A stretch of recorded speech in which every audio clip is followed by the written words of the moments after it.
Si vous regardez la Norvège, ils ont le fonds souverain. Ils ont $1 trillion dans ce fonds. L'Alberta et la Norvège ont à peu près la même taille, 5 millions d'habitants, mais ils peuvent conserver leur richesse. L'Alberta doit répartir ses taxes et ses revenus à travers le Canada tout le temps. Nous ne pouvons vraiment pas les conserver ici en Alberta parce qu'on envoie constamment de l'argent dans toutes les autres provinces. Le Québec est assis sur une énorme réserve de minéraux critiques et un immense potentiel énergétique. Mais le Québec continue de bloquer encore des projets majeurs comme GNL Québec et Énergie Est, sous le prétexte d'un soi-disant manque d'acceptabilité sociale. Beaucoup de gens qui parlent d'avoir un projet d'un oléoduc de pétrole qui pourrait permettre, en passant sur le territoire du Québec, d'exporter le pétrole de l'Alberta en Europe. Il y a un projet aussi d'avoir un gazoduc qui viendrait de l'Alberta, qui pourrait transformer le gaz en gaz liquide puis exporter en Europe. Il y a déjà eu ces deux projets-là. À l'époque, il n'y avait pas d'acceptabilité sociale. Et ce genre de projet-là doit avoir une acceptabilité sociale. Rappelons qu'en 2018, François Legault promettait de réduire la dépendance du Québec au paiement de péréquation. Il disait vouloir stimuler l'économie, notamment en développant le pétrole et le gaz. Le gouvernement devrait se dépêcher à prendre une participation, ensuite s'associer avec des grandes pétrolières qui ont l'expertise, puis aller de l'avant. On ne peut pas se permettre le luxe de ne pas exploiter le pétrole avec la dette de 250 milliards qu'on a, avec les taux d'impôt les plus élevés en Amérique du Nord. Donc, il y a une urgence d'agir. Puis actuellement, pour avoir été là pendant un certain nombre d'années, je sais que quelques dogmatiques, empêchent ce développement. Par ailleurs, votre parti est pour le pipeline Énergie Est. On est ouvert au projet, mais à deux conditions. D'abord, il faut minimiser les risques environnementaux, entre autres les risques de déversement de pétrole. Et deux, il faut surtout que le gouvernement du Québec demande des redevances importante pour la partie du pétrole qui sera exportée. La péréquation, ça existe depuis le début du Canada. C'est dans la Constitution. Le Québec a droit à la péréquation. Mon objectif, c'est éventuellement de créer assez de richesse au Québec pour qu'on n'en ait plus besoin. Mais moi, je pense que pour le bien de la planète, il faut être ouvert à cette possibilité-là. Entre autres, qu'il y ait du gaz naturel liquéfié qui soit une énergie de transition qui remplace en Europe et en Asie des centrales au charbon. Aujourd'hui, il a fait volte-face, allant même jusqu'à interdire l'exploration et l'exploitation de ces ressources. Malgré la menace bien réelle des États-Unis sur notre sécurité énergétique, Legault continue de se cacher derrière l'argument de l'acceptabilité sociale. Alors que 74% des Québécois sont en faveur des pipelines, selon le dernier sondage. Alors, la question se pose. Legault a-t-il cédé aux pressions des idéologues qui dénonçaient autrefois pour leur obstruction économique? Pour en parler, j'ai rencontré Robbie Picard, militant pour l'énergie et fondateur de Oil Strong. Depuis plus de 10 ans, Robbie travaille à changer la perception du public sur l'industrie pétrolière et gazière, en mettant de l'avant les avantages majeurs qu'elle apporte non seulement à l'Alberta, mais au Canada au complet. D'abord, j'ai demandé à Robbie d'expliquer les bénéfices concrets de la construction de pipelines et l'exploitation de nos ressources naturelles.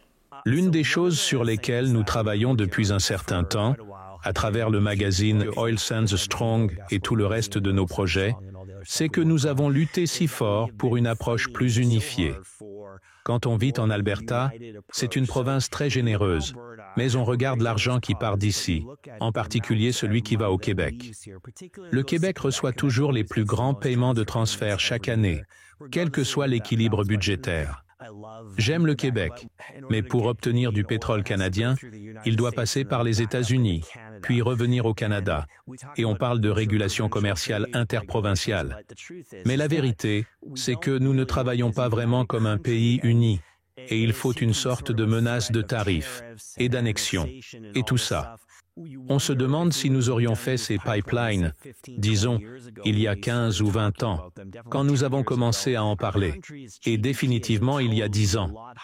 Le PIB de notre pays serait bien plus élevé qu'il ne l'est aujourd'hui. Je veux dire, si nous devenions le 51e État, nous ne serions même pas premiers. Nous serions encore derrière le Texas. Je pense qu'on serait le 4e plus grand État. Et c'est embarrassant pour un pays qui possède les ressources les plus riches du monde. En ce moment, le Premier ministre japonais va parler à Trump pour obtenir du GNL, gaz naturel liquéfié.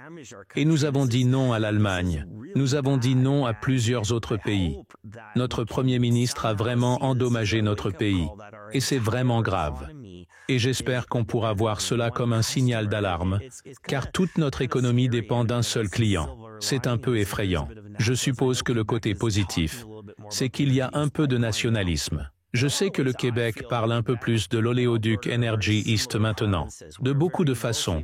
Je pense que le Québec et l'Alberta sont des provinces très similaires. Nous sommes tous deux très uniques. Nous avons une approche plus texane ici. Le Québec est un peu plus artistique, mais aussi très travailleur, vous savez, ce genre de caractère français. Et j'ai toujours pensé que nous devrions nous asseoir et vraiment voir comment nous pourrions travailler ensemble, parce qu'on est dans une situation où, vous savez, ce n'est pas bien. Et cela n'aurait pas dû être ainsi. Un des plus gros arguments contre les pipelines, c'est la sécurité. J'ai donc demandé à Robbie de nous parler de ce sujet.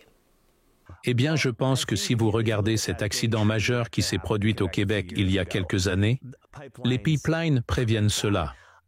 Je vais aussi dire que chaque fois qu'il y a un nouveau pipeline, le pipeline Dakota Access a été un énorme sujet de protestation.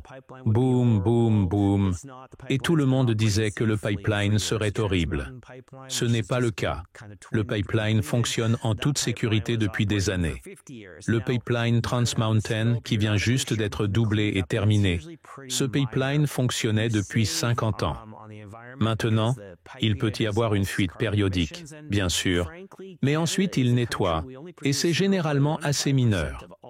Vous économisez sur l'environnement, parce que le tuyau génère moins d'émissions de carbone, et franchement, le Canada est un pays qui produit seulement 0,15% des émissions mondiales de toute façon.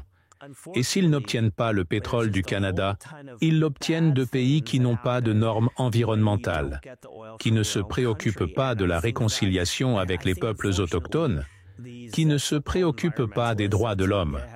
Donc, malheureusement, il y a toute une série de mauvaises choses qui se produisent quand on ne prend pas le pétrole de son propre pays. Et je pense que, malheureusement, ces soi-disant environnementalistes ont pris un faux récit sur le pétrole canadien, le pétrole de l'Alberta et le gaz, et n'ont pas articulé ce qu'ils auraient dû dès le départ. Et c'est très simple. Je veux dire, en ce moment, Trump n'a pas vraiment fait grand-chose. C'est juste une série de publications sur X ou Truth ou quoi que ce soit. Mais en réalité, les Canadiens paniquent. Ils paniquent parce que s'il impose ce tarif de 25% sur l'acier, cela affecte le Québec. Cela affecte le Québec de manière importante avec ce qu'il fait.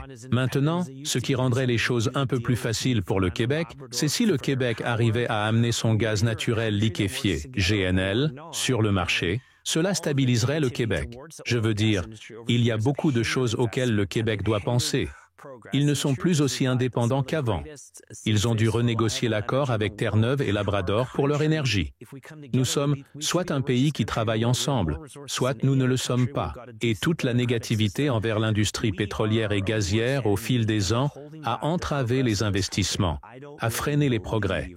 Et la vérité, c'est que nous avons certaines des énergies les plus sûres et les plus fiables du monde. Notre pays, si nous nous unissons, devrait être le pays le plus riche du monde. Nous avons plus de ressources que n'importe quel autre pays. Nous avons un système démocratique décent. Nous sommes notre propre pire ennemi et nous freinons les progrès de ce pays. Je ne crois pas vraiment que ces politiciens adhèrent à leurs valeurs. Ils parlent déjà de supprimer la taxe sur le carbone. Et Mark Carney lui-même parle de changer cela. Il n'y aurait ça que sur l'acier. Et il a dit, « Nous ne savons pas quand acheter de l'acier individuellement. » Then secondly, what we're going to do is make sure not that the government pays, not that we as taxpayers pay, but the large polluters pay. And so what happens... But does that not ultimately trickle down? No, because what the big companies are producing, by and large, are not products that we are consuming. There's some element of that, but by and large, you know, a steel company, how much steel are you using these days, Todd? I mean, not as much we used. Ce qui est faux, car il y a de l'acier dans tout ce que nous utilisons. Et les coûts retombent sur les consommateurs, que vous achetiez un grille-pain ou un micro-ondes. C'est une question de maintien du pouvoir. Trudeau aurait dû appeler à une élection et laisser le Canada avoir un mandat, n'est-ce pas? C'est ce qu'il aurait dû faire. Il aurait dû le faire par ses propres mérites, proroger le Parlement, ou ce qu'il a fait, et tous ces jeux pour rester au pouvoir, et cela donne du temps à Carney. Et soyons honnêtes, toute l'argumentation a été basée sur la taxe sur le carbone, et toutes ces choses. Et maintenant, tout à coup, ils disent, eh bien, non, ce n'est pas ce qui est bien pour le pays, c'est ce qu'est la licence sociale. Les dégâts qui ont été causés au cours de ces dernières années par les libéraux, nous aurions pu avoir un pays avec des pipelines dans toutes les directions fournissant de l'énergie, ce qui paie des programmes sociaux comme la garde d'enfants au Québec, les soins de santé, les universités, les écoles. Si vous regardez la Norvège, ils ont le fonds souverain. Ils ont $1 trillion dans ce fonds. L'Alberta et la Norvège ont à peu près la même taille, 5 millions d'habitants, mais ils peuvent conserver leur richesse. L'Alberta doit répartir ses taxes et ses revenus à travers le Canada tout le temps. Nous ne pouvons vraiment pas les conserver ici en Alberta parce qu'on envoie constamment de l'argent dans toutes les autres provinces. Si le Canada regardait l'Alberta comme quelque chose à protéger et à chérir, et que nous développions nos ressources et que nous en conservions une partie pour l'avenir, imaginez les programmes sociaux que notre pays pourrait avoir. Imaginez les écoles que nous pourrions avoir, les universités, comme la technologie que nous pourrions avoir. J'ai demandé à Robbie s'il pense que les activistes environnementalistes sont trop puissants ici au Canada. Quand vous vivez dans une grande ville comme Montréal, vous devenez déconnecté de l'empreinte carbone que vous avez, parce qu'il est vraiment facile de penser qu'il n'y a pas d'empreinte carbone, parce que, vous savez, vous recyclez, vous mangez correctement. Mais pour faire fonctionner cela dans la ville, cela nécessite beaucoup de choses que les gens ne voient pas. Et je pense que quand vous êtes en milieu rural et que vous avez une ferme, ou que vous comprenez comment les choses se passent, ou que vous travaillez dans une mine, alors vous savez que, quel que soit le type d'énergie, il y a un coût. Et il n'existe pas d'énergie verte. Les éoliennes se détériorent maintenant à une vitesse folle, et elles ne peuvent pas recycler les pales. Chaque type d'énergie nécessite un combustible fossile pour y arriver. Les panneaux solaires, ou même l'hydroélectricité, la quantité de matériaux nécessaires pour cela.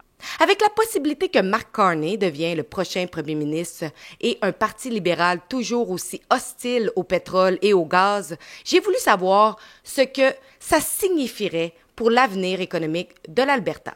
Je pense que ce qui va se passer en ce moment, plus que jamais, c'est que l'Alberta trouvera un moyen de se faire prendre au sérieux. Je vois beaucoup de conversations se produire maintenant où les Albertains se demandent ce qu'ils obtiennent du reste du Canada. À mon point précédent sur le fait que si le Canada était la 4e plus grande économie des États-Unis, si tout le Canada était absorbé, combien de cela venait de l'Alberta? Vous voyez ce que je veux dire? Donc, je pense que le gouvernement fédéral ne va pas sérieusement améliorer l'accès de l'Alberta au marché. Vous pourriez avoir une crise constitutionnelle. En tant que province, nous avons été très respectés par le reste du Canada pendant des années. Vous voyez une image de ça. Vous voyez comme la vache mangeant du foin, c'est un peu l'Alberta, puis la vache qui est traitée au Québec et en Ontario. Donc, quoi qu'il arrive, il doit y avoir une réponse rapide pour faire en sorte que l'Alberta obtienne son pétrole et son gaz sur le marché de manière juste. Le Parti libéral nous a vraiment mis dans une position difficile. C'est le pire que je puisse me souvenir. Maintenant, je ne pense pas qu'historiquement, nous ayons jamais été dans une situation comme celle-ci, et c'est leur manque de vision. Leur soi-disant éveil sans but et juste en nous attaquant. Comme quand un premier ministre dit qu'on va éliminer les sables bitumineux et qu'on va éliminer les combustibles fossiles, et puis ils vont nous forcer à conduire des voitures électriques. Et vous savez, pour être parfaitement honnête avec vous, je pense que Stephen, ce n'est pas tant à propos de Stephen Guilbeault, c'est surtout Jagmeet. Jagmeet, c'est vraiment lui qui est, en fait, la deuxième personne la plus puissante au Canada. Tout dépend de ce qu'il décide de faire. Maintenant, s'il tient parole et que nous allons en élection, ce sera une toute autre histoire. Et je pense que vous verrez que nous pourrons avoir un changement. En ce moment, les libéraux ont mis en place des politiques désastreuses qui sont très anti-canadiennes. Et c'est essentiellement cela. Nous n'avons pas le même poids politique. Par exemple, si l'on combine la population de l'Alberta et de la Colombie-Britannique, nous sommes plus nombreux. Mais le Québec a toujours plus de sénateurs que ces deux provinces réunies. L'Ouest canadien n'est tout simplement pas respecté à Ottawa, et il ne l'a jamais été. N'oubliez pas d'aller signer notre pétition à calltheelection.ca. Sur ce site web, nous avons notre pétition. Nous voulons que les Canadiens aient une voix afin de demander des élections maintenant. Nous sommes en crise, nous sommes vulnérables à de potentiels tarifs. Nous voulons avoir un changement au niveau de notre gouvernement. Donc, allez signer notre pétition, allez la partager à calltheelection.ca.